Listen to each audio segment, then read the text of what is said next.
نحمده ونصلي على رسوله الكريم أما بعد فأعوذ بالله من الشيطان الرجيم قال الله تعالى في القرآن الحكيم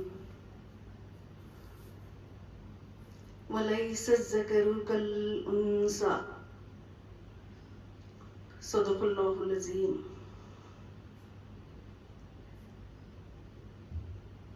السلام علیکم ورحمۃ اللہ وبرکاتہ. خواتین اسلام، اس بار میرا عنوان ہے مغربی دنیا کیا جانے اسلام میں عورت کا مقام.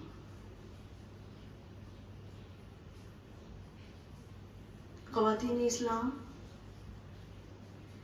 رسول اللہ صلی اللہ علیہ وسلم کے ساتھ ازل سے یہود و نصارہ سازشیں کرتے رہے. آپ صلی اللہ علیہ وسلم کے ساتھ یہود سازشیں رچتے رہے. اب وہی یہود آپ صلی اللہ علیہ وسلم کے مشن کو، دین اسلام کو نقصان پہنچانے کے لیے، بدنام کرنے کے لیے عربی زبان، اردو زبان، تیلگو زبان میں ماہر ہو کر مستشرقین کہلائے. یعنی مختلف زبانوں میں عبور حاصل کر کے اسلام کے خلاف کام کرنے والے کو مستشرق کہتے ہیں. یہی مستشرقین مختلف زبانوں میں عبور حاصل کر کے ہر ممکن طریقے سے مسلمانوں کو دین و ایمان سے دور کرنے کی کوشش میں کامیاب ہو رہے ہیں. اور خاص طور پر اسلام میں عورت کا کوئی مقام و مرتبہ نہیں ہے کہہ کر اسلامی خواتین کو اسلام سے نفرت دلایا جا رہا ہے اور اسلامی خواتین کو اسلام سے دور کیا جا رہا ہے،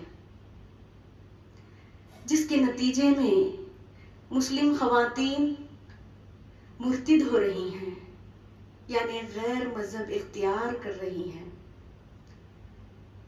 خواتین اسلام ہندوستان میں ستی کی رسم کو کون ختم کیے؟ ہندوستان میں شوہر مر جائے تو ساتھ ہی بیوی کو زندہ جلا دیا جاتا تھا. رسول اللہ صلی اللہ علیہ وسلم کے تشریف لانے سے قبل ساری دنیا جہنم زار بنی ہوئی تھی. عرب میں عورت کی کوئی عزت نہیں تھی. عورت استعمال ہو جائے تو کھجور کے باغ میں بکا کرتی تھی. عورت شراب کی بوتل میں بکا کرتی تھی. بیوی کے ساتھ غلام سے بدتر سلوک ہوتا. بیوہ کو منحوس سمجھا جاتا. بیوہ پر ظلم و جبر ہوتا. ایسے دور میں آپ صلی اللہ علیہ وسلم نے 11 ازواج مطہرات سے نکاح فرمایا. سوائے حضرت عائشہ صدیقہ رضی اللہ عنہا کی تمام بیوہ خواتین تھیں. آپ صلی اللہ علیہ وسلم نے بیوہ سے بار بار نکاح کر کے بیوہ کے ساتھ حسن سلوک کو قائم کر کے بتایا. حسن سلوک کیا بیوہ کے ساتھ، بیوہ کے ظلم و جبر کو ختم کیا، بیوہ کو دوبارہ جینے کا اختیار دیا اور بیوہ کی عزت کو قائم کر کے بتایا کہ یہ بیوہ کی قدر ہے.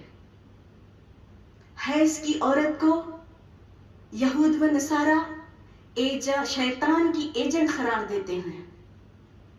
حیض کی عورت کو دوسری قوموں میں اچھوت مانتے ہیں اور ایک جگہ مختص کرتے ہیں کہ حیض کی حالت میں عورت اسی احاطے میں محصور رہ جائے. آپ صلی اللہ علیہ وسلم حضرت ام سلمہ کے ساتھ ایک چارپائی پہ لیٹے ہوئے ہیں اور حضرت ام سلمہ کو حیض کی حالت ہو گئی. حضرت ام سلمہ اٹھ کر جاتی ہیں اور جا کر اپنے کپڑے بدل لیتی ہیں. کپڑے بدل کر آپ دور جا کر آپ صلی اللہ علیہ وسلم سے دور جا کر لیٹتی ہیں. یہ دیکھ کر آپ صلی اللہ علیہ وسلم نے حضرت ام سلمہ کو آواز لگائی کہ اے ام سلمہ، کیا تمہیں حیض کی حالت ہو چکی ہے؟ تو حضرت ام سلمہ نے کہا کہ ہاں اللہ کے رسول. تو آپ صلی اللہ علیہ وسلم نے فرمایا کہ ام سلمہ آؤ میرے پاس، بازو لیٹ جاؤ. اللہ اکبر. ہمارے نبی نے، اسلام نے حیض کی عورت کو بھی ایسی عزت کی نظر سے دیکھا ہے کہ حیض کی عورت کو بھی اللہ ایسی عزت کے، آپ صلی اللہ علیہ وسلم اور اسلام ایسی عزت کی نظر سے دیکھا ہے کہ حیض کی حالت میں بھی عورت کلام پڑھ سکتی ہے. عورت حیض کی حالت میں تسبیحات، وظائف پڑھ سکتی ہے اور محفلوں میں اٹھ بیٹھ سکتی ہے. حیض کی حالت میں عورت محفلوں سے مخاطب ہو سکتی ہے.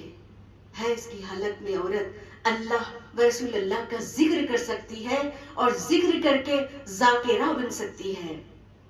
یہاں تک کہ آپ صلی اللہ علیہ وسلم نے فرمایا کہ عورت حیض کی حالت میں اگر انتقال کر جاتی ہے تو وہ شہادت کے مرتبے پر فائز ہو جاتی ہے. اللہ اکبر. اسلام نے عورت کو جو عزت دی ہے، جو مقام و مرتبے میں بٹھایا ہے، اے مغربی دنیا تم کیا جانو، تم کیا جانو مغربی دنیا، اسلام نے جو عورت کو مقام و مرتبہ دیا ہے. امام مسلم، امام بخاری سے روایت ہے کہ رسول اللہ صلی اللہ علیہ وسلم نے فرمایا جو شخص عورت کی عزت کرتا ہے وہ اسلام میں باعزت ہے، اور جو شخص عورت کی عزت نہیں کرتا وہ اسلام میں کمینہ ہے.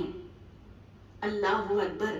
چاہے وہ دنیا کی نظر میں کتنا بڑا عزت والا ہو، چاہے وہ دنیا کی نظر میں کتنا واہوائی والا ہو، چاہے وہ دنیا کی نظر میں بڑا سردار ہو، بڑا بادشاہ ہو، چاہے وہ دنیا کی نظر میں کتنا ہی شہرت یافتہ ہو، اگر وہ خود عورت کی عزت نہیں کرتا اور دوسروں میں عورت کو بے عزت کرتا ہے تو وہ اسلام کی نظر میں بڑا کمینہ ہے. اللہ اکبر. اے خواتین اسلام، اسلام سے قبل بیٹی پیدا ہوتے ہی زندہ درگور کر دی جاتی تھی، لڑکی پیدا ہوتے ہی زندہ دفنایا جاتا تھا. آپ صلی اللہ علیہ وسلم سے ایک صحابی خود اپنا واقعہ اس طرح بیان کرتے ہیں کہ اے اللہ کے رسول، اسلام سے قبل میرے گھر ایک لڑکی پیدا ہوئی، میری زوجہ نے میرے ڈر سے اس لڑکی کو پال پوس کر بڑا کیا، پرورش کی. میں اکثر تجارت کی غرض سے باہر ممالک جایا کرتا تھا اور وہ لڑکی سن شعور کو پہنچ چکی اور ایک دن وہ لڑکی میرے سامنے آ گئی تو میرے پوچھنے پر میری زوجہ نے بتایا کہ یہ آپ ہی کی نور نظر لخت جگر ہے، اس کو میں نے آپ کے ڈر سے پرورش کی ہے، پال پوس کر بڑا کیا ہے. یہ سنتے ہی صحابی کہتے ہیں اے اللہ کے رسول، جیسا ہی میں نے یہ سنا میرا جوش انتقام بھڑک اٹھا اور میں اپنی ہی لڑکی کو بازار لے جانے کے بہانے جنگل کی طرف لے گیا. جنگل میں لے جا کر ایک گڑھا کھودا اور اس میں اپنے ہاتھوں سے اپنی لڑکی کو ڈھکیل دیا اور پھر اس پر مٹی ڈالنا شروع کر دی. لڑکی چیختی چلاتی رہی، بابا جان آپ یہ کیا کر رہے ہیں؟ لیکن میں نے اس کو زندہ دفن کر کے ہی چین کی سانس لیا ہوں. اللہ اکبر. پھر صحابی کہتے ہیں اے اللہ کے رسول، جب سے آپ کی صحبت میں آیا ہوں، جب سے اسلام قبول کیا ہوں، اس وقت میرے گھر 4 لڑکیاں ہیں اور میں ان کی پرورش کر رہا ہوں اور پھر وہ بڑے ہونے پر میں ان کو اچھی جگہ نکاح کرنے کا خیال رکھتا ہوں۔ یہ سن کر آپ صلی اللہ علیہ وسلم آپ دیدہ ہو گئے اور فرمایا کہ اگر ایک لڑکی کی پرورش کرتا ہے اور اس کو دینی تعلیم سے آراستہ کرتا ہے اور حلال غذا کے ساتھ یعنی جسمانی غذا اور روحانی غذا سے آراستہ کرتا ہے، یعنی حلال غذا کے سے پرورش کرتا ہے اور پھر دینی تعلیم سے آراستہ کرتا ہے، اور پھر جب وہ بڑی ہو جائیں تو نکاح من سنتی کا حق ادا کرتا ہے، تو اللہ تعالیٰ اس کو جنت میں ایک مکان عطا کرتا ہے۔ آپ صلی اللہ علیہ وسلم نے فرمایا اللہ جس کو جنت کی وراثت عطا کرنا چاہتا ہے اس کو بیٹی عطا کرتا ہے، بیٹی عطا کر کے جنت کا وارث بنا دیا۔ اللہ اللہ، حضرت فاطمہ الزہرا رضی اللہ عنہا سے آپ صلی اللہ علیہ وسلم کی ذریت جاری ہے۔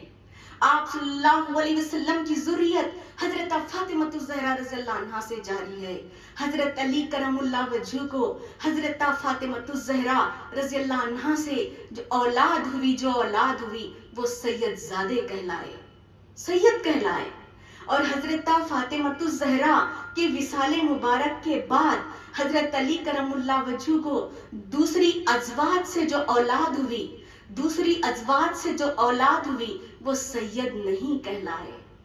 اس کا مطلب یہ ہے کہ حسب نسب کے لیے بیٹے کا ہونا ضروری نہیں ہے۔ اسلام نے بیٹے کو خاندان کا چراغ نہیں بتایا، اسلام نے بیٹے کو باپ کی جان نشینی نہیں بتایا، اسلام نے بیٹے کو بڑھاپے کی لاٹھی نہیں بتایا۔ یہ ہے اسلام کی نظر میں عورت کی عزت، عورت کا مقام و مرتبہ۔ اے مغربی دنیا تم کیا جانو مغربی دنیا، اسلام میں عورت کا مقام و مرتبہ کیا ہے۔ امام مسلم، امام بخاری سے روایت ہے، رسول اللہ صلی اللہ علیہ وسلم نے حجۃ الوداع کے موقع پر فرمایا، حجۃ الوداع کے موقع پر 3 مرتبہ فرمایا، عورتوں کے معاملے میں خدا سے ڈرو، عورتوں کے معاملے میں خدا سے ڈرو، عورتوں کے معاملے میں خدا سے ڈرو۔ ایک بات کو بار بار بتایا جانے، بار بار فرمانے کا مطلب یہ ہے کہ اس بات کی اہمیت کو واضح کرتا ہے۔ ایک بات کو بار بار جب بتایا جاتا ہے تو وہ بات کی بڑی قدر و منزلت ہوتی ہے، وہ بات کی بڑی قدر ہوتی ہے، وہ بات کی بڑی اہمیت ہوتی ہے، اس بات کی اہمیت کو واضح کرتا ہے۔ اے اسلام کے علمبردارو، خدا سے ڈرو، عورتوں کے معاملے میں 2-2 3-3 4-4 نکاح کے نام پر عورت سے کھلواڑ کر رکھا ہے۔ عورت سے کھلواڑ کرنے والے کو سورہ نساء میں اللہ خبردار کر رہا ہے کہ وَالرُّبَا فَإِنْ خِفْتُمْ أَلَّا تَعْدِلُوا فَوَاحِدًا۔ اور پھر ڈرو گے، کس سے ڈرو گے؟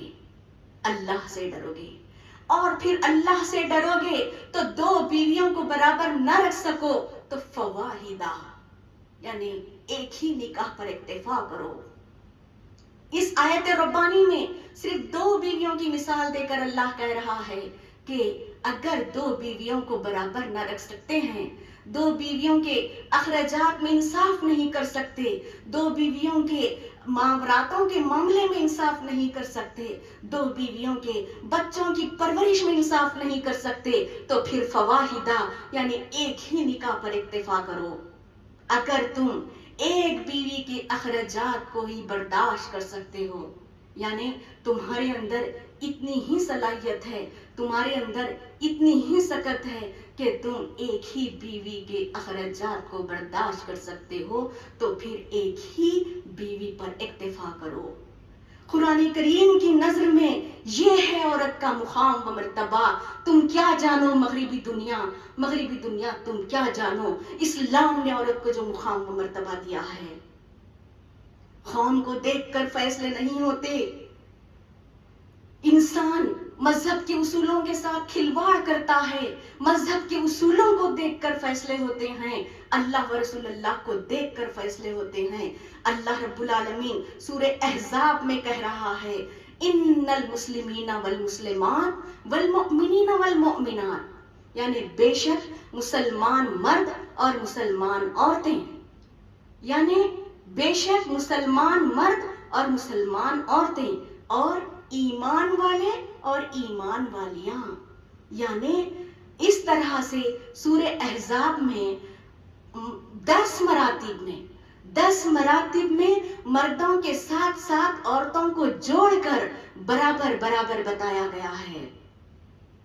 اللہ کے نزدیک مرد اور عورت دونوں برابر ہے، بس اللہ کے نزدیک مرد اور عورت یعنی کہ دونوں میں برتر اللہ کے نزدیک وہ ہے، چاہے مرد ہو چاہے عورت ہو، دونوں میں برتر وہ ہے ان اکرمکم عند اللہ اتقاکم، یعنی بے شک اللہ کے نزدیک برتر وہ ہے جو سب سے زیادہ پرہیزگار ہے، یعنی تقوی کے اعتبار سے برتری عطا کی گئی، خوف خدا میں جینے والے کو برتری عطا کی گئی، قرآن کریم کی آیتوں کو عمل میں لینے والے کو برتری عطا کی گئی، رسول اللہ صلی اللہ علیہ وسلم کے عمل کو روبہ عمل لانے والے کو برتری عطا کی گئی، یعنی ایمان کی بنیاد پر برتری عطا کی گئی ہے، ورنہ مرد اور عورت دونوں برابر ہیں۔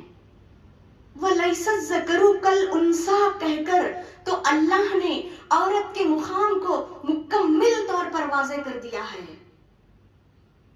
مرد اور عورت کی بات ہو تو میں بتاتی چلوں کہ ماں بھی تو عورت ہے، ماں بھی تو عورت ہے، تو اس لحاظ سے اگر ہم پوچھتے ہیں حضرت غوث اعظم رحمت اللہ علیہ سے کہ آپ بڑے ہیں یا آپ کی ماں بڑی ہیں، تو حضرت غوث اعظم رحمت اللہ علیہ فرماتے ہیں کہ میری ماں بڑی ہے۔ حضرت خواجہ غریب نواز رحمت اللہ علیہ سے پوچھتے ہیں کہ آپ بڑے ہیں یا آپ کی ماں بڑی ہیں، تو حضرت خواجہ غریب نواز رحمت اللہ علیہ فرماتے ہیں کہ میری ماں بڑی ہے۔ رسول اللہ صلی اللہ علیہ وسلم حجۃ الوداع سے واپس ہو رہی ہیں، راستے میں ابوا کا مقام آیا، آپ صلی اللہ علیہ وسلم نے اپنی اونٹنی کو اپنی ماں کے مزار اقدس کی طرف پھیر لیا اور تنہائی میں اپنی ماں کے مزار اقدس پر پہنچے اور اپنی ماں کے مزار مبارک سے لپک کر اشکبار ہونے لگے۔ پھر آپ صلی اللہ علیہ وسلم نے اپنی ماں کے مزار مقدس کے قریب اس انداز میں بیٹھے ہیں کہ آپ نے پہلے اپنے گھٹنوں کو قریب کیا، اپنے گھٹنوں کو قریب کیا، پھر آپ نے اپنے دست مبارک گھٹنوں پر رکھے، دست مبارک کو گھٹنوں پر رکھے اور پھر آپ کا چہرے انور اپنے دست مبارک پر رکھے، اس طرح سے رکھا گیا اور پھر رکھ کر آپ اس طرح بے اختیار رونے لگے۔ آپ صلی اللہ علیہ وسلم 6 سال کی عمر مبارک تھی جب حضرت بی بی آمنہ آپ کی والدہ ماجدہ دنیا سے گزر چکی، یعنی آپ وصال پا گئیں۔ اب 57 سال ہو چکے ہیں، 57 سال بعد آپ صلی اللہ علیہ وسلم اپنی ماں کی یاد میں اس طرح بے چین ہو کر بے تڑپ رہے ہیں، بے چین ہو کر روئے جا رہے ہیں اور اس انداز میں آپ بیٹھے ہوئے ہیں کہ آپ ایک ماں کے سامنے ایک چھوٹا بچہ جو انداز میں بیٹھتا ہے اس انداز میں بیٹھ کر آپ گھنٹوں روئے ہیں۔ اللہ اکبر۔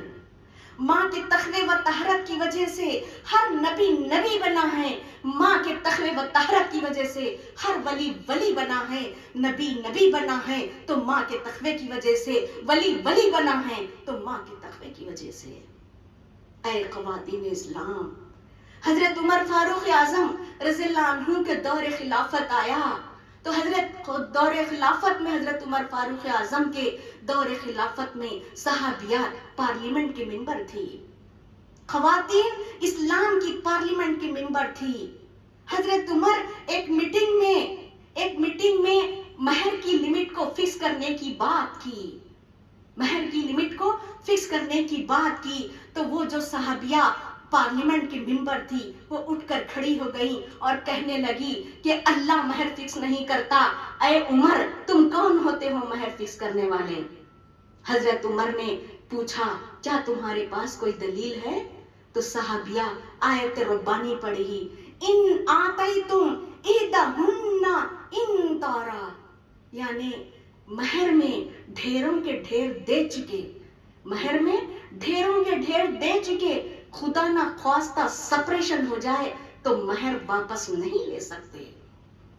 اے امیر المومنین، اے عمر، ڈھیروں کے ڈھیروں کا لفظ بتا رہا ہے کہ مہر فکس نہیں ہے، مہر کی رقم فکس نہیں کی گئی۔ یہ سنتے ہی حضرت عمر فاروق اعظم نے فوراً اپنا بل واپس لے لیا۔ آج ہم کہتے ہیں کہ اوپننس نہیں ہے، اویئرنیس نہیں ہے۔ مغربی دنیا اسلامی خواتین کو تانا دیتے ہیں کہ اسلام میں عورت کو کوئی رائٹس نہیں دیے گئے۔ مغربی دنیا اسلامی عورتوں کو تانا دیتے ہیں کہ اسلام کی عورت کو کوئی حقوق نہیں دیے گئے، جبکہ مغرب میں پچھلی صدی میں عورتوں کو حقوق ملے ہیں۔ پچھلی صدی میں مغرب میں پچھلی صدی میں خواتین لڑ لڑ کر اپنے حقوق حاصل کیے۔ مغرب میں خواتین لڑ لڑ کر اپنے حقوق حاصل کیے، یہاں تک کہ ووٹ دینے کا اختیار نہیں تھا۔ مغرب میں پچھلی صدی میں خواتین کو ووٹ دینے کا اختیار ملا ہے، جبکہ اسلام کی عورت 1400 سال پہلے اسلام کی پارلیمنٹ میں، مدینہ منورہ کی پارلیمنٹ میں، رسول اللہ صلی اللہ علیہ وسلم کی پارلیمنٹ میں اپنا رول پلے کر رہی تھی۔ 1400 سال پہلے سے اسلامی خواتین کو حقوق مل چکے ہیں اور اسلامی خواتین اپنے حقوق ادا کر رہی ہیں۔ عورت غزوات میں شریک، عورت جہاد میں شریک، عورت مسجد نبوی میں شریک۔ مسجد نبوی اس وقت ہیڈ کوارٹر تھا۔ آپ صلی اللہ علیہ وسلم نے فرمایا، خبردار کوئی عورت کو میرے ہیڈ کوارٹر پر آنے سے منع نہ کرے۔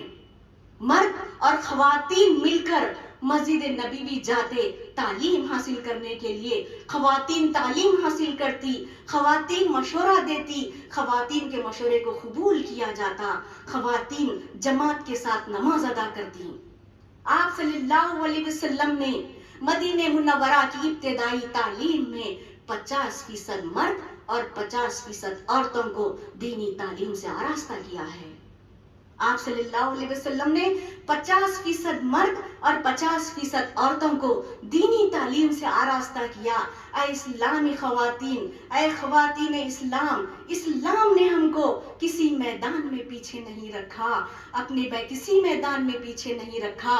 مغربی دنیا کی باتوں میں نہ آنا، بلکہ اسلام پر غور و فکر کرنا، قرآن کریم پر غور و تفکر کرنا، احادیث کے ذخیرے پر غور و فکر کرنا اور اپنی حفاظت کرنا، اپنی حفاظت کرنا۔ یہاں تک کہ رسول اللہ صلی اللہ علیہ وسلم قیامت کی نشانیوں کا ذکر کرتے ہوئے حضرت جابر رضی اللہ عنہ سے فرمایا کہ اے جابر، ماؤں کو ذلیل کرنے کے نتیجے میں قیامت آئے گی۔ اے جابر، ماؤں کو ذلیل کرنے کے نتیجے میں قیامت آئے گی۔ اور حضرت قبلہ عالم فرماتے ہیں کہ عورت کی غیرت میں جہاد ہوگا، عورت کی غیرت میں جہاد ہوگا۔ اور حضرت عمر فاروق اعظم فرماتے ہیں کہ ہم لوگ اسلام سے قبل عورتوں کو کچھ نہیں سمجھتے تھے، اسلام نے عورتوں کے لیے حقوق نافذ کیے اور اسلام نے ماں کے قدموں تلے جنت فرمایا، بیوی کے ساتھ حسن سلوک کا حکم صادر کر دیا۔ ماں کے قدموں تلے جنت فرمایا اور بیوی کے ساتھ حسن سلوک کا حکم صادر کر دیا۔ بیٹی کے ساتھ گھر میں کچھ لاؤ، کھلاؤ، پہناؤ تو سب سے پہلے بیٹی کے حق میں فرمایا، یعنی بیٹے سے بھی پہلے بیٹی کے حق میں فرمایا۔ یہ ہے اسلام میں عورت کی عزت و مقام و مرتبہ۔ اے مغربی دنیا، تم کیا جانو، تم کیا جانو؟ حضرت قائم مقام قبلہ کی زوجہ محترمہ 12 سال علیل رہنے کے باوجود حضرت قائم مقام قبلہ نے دوسرا نکاح نہیں کیا، بلکہ اپنی ساری زندگی دین اسلام کو قائم کرنے میں لگا دی اور اپنی جس طریقے سے قربانیاں پیش کرتے ہوئے، اپنی طرح طرح کی قربانیاں پیش کرتے ہوئے، آپ نے دین اسلام کی خدمت کرتے ہوئے بھی، دین اسلام کی خدمت کرتے ہوئے بھی حضرت قائم مقام قبلہ نے اپنی علیل زوجات کی بھی خدمت کی ہے۔ اللہ اکبر، اے اسلام کے دعوے دارو، خدا را، خدا سے ڈرو، اپنی حرکتوں سے باز آ جاؤ. ہمارا مذہب جیسا کوئی مذہب نہیں، قرآن جیسی کتاب کوئی کتاب نہیں، ہمارے نبی جیسے کوئی نبی نہیں. اتنی بڑی بڑی نعمتیں عطا ہونے کے باوجود، اتنے بڑے بڑے انعامات عطا ہونے کے باوجود ہم اپنی حرکتوں سے باز نہیں آئے تو اللہ کو ہماری ضرورت نہیں ہے. اللہ مسلمانوں کا محتاج نہیں ہے. اللہ سورہ توبہ میں مسلمانوں کو وارن کر رہا ہے، اِلَّا تَنْفِرُوا يُعَذِّبْكُمْ عَذَابًا أَلِيمًا وَيَسْتَبْدِلْ قَوْمًا غَيْرَكُمْ وَلَا تَضُرُّوا شَيْئًا وَاللَّهُ عَلَىٰ كُلِّ شَيْءٍ قَدِيرٌ. اگر تم راہ الہی میں حق کو غالب کرنے کے لیے نہ اٹھو گے تو اللہ تمہیں دردناک عذاب دے گا، تمہارے بدلے دوسری قوم لائے گا اور تم اس کا کچھ نہیں بگاڑ سکو گے. واللہ علی کل شیء قدیر، اور اللہ قادر مطلق ہے، سب کچھ کر سکتا ہے. اللہ سب کچھ کر سکتا ہے.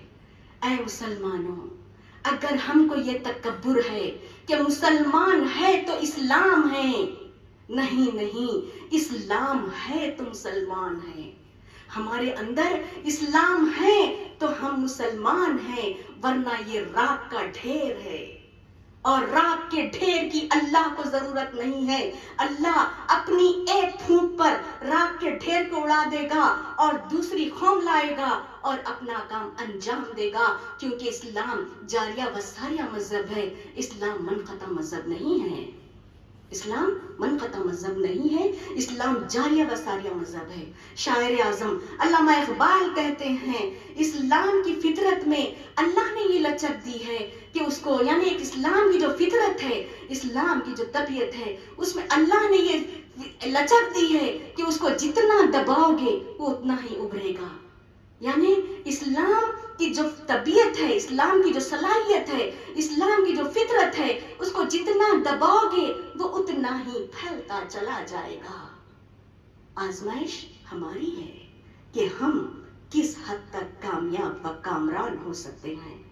آئیے اللہ رب العالمین سے دعا کہوں کہ رسول اللہ صلی اللہ علیہ وسلم کے واسطے سے، اے باری تعالیٰ ہم کو حق سمجھنے اور حق پر عمل کرنے کی توفیق عطا فرما، اور حق دوسروں تک پہنچانے کی ہمارے اندر طاقت عطا فرما، حق کو دوسروں پر غالب کرنے کی توفیق عطا فرما.